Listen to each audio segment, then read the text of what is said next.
ಇರಾನ್ನಿಂದ ಪ್ರತೀಕಾರದ ದಾಳಿ ಮುಂದುವರೆದಿದೆ.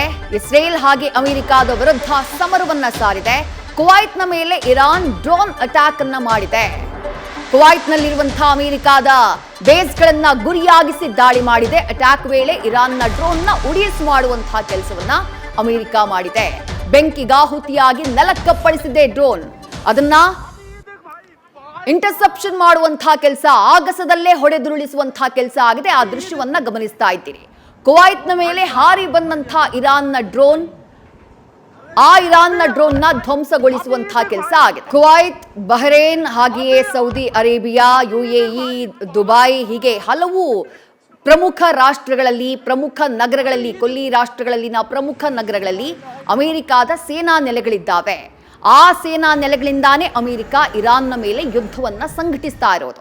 ಅಲ್ಲಿಂದಾನೇ ಫೈಟರ್ ಜೆಟ್ಗಳು ಇರಾನ್ನತ್ತ ಹಾರಿ ಬರ್ತಾ ಇರೋದು, ಇರಾನ್ನ ಧ್ವಂಸ ಮಾಡ್ತಾ ಇರೋದು. ಹಾಗಾಗಿ ಈ ರಾಷ್ಟ್ರಗಳಲ್ಲಿರುವಂತಹ ಅಮೆರಿಕದ ಸೇನಾ ನೆಲೆಗಳನ್ನ ಟಾರ್ಗೆಟ್ ಮಾಡಿ ಡ್ರೋನ್ಗಳನ್ನ, ಮಿಸೈಲ್ಗಳನ್ನ ಇರಾನ್ ಹಾರಿಸ್ತಾ ಇದೆ. ಕುವೈತ್ನ ಮೇಲೆ ಹಾರಿ ಬಂದಂತಹ ಇರಾನ್ನ ಡ್ರೋನ್ನ ಇಂಟರ್ಸೆಪ್ಟ್ ಮಾಡಲಾಗಿದೆ, ಹೊಡೆದುರುಳಿಸಲಾಗಿದೆ.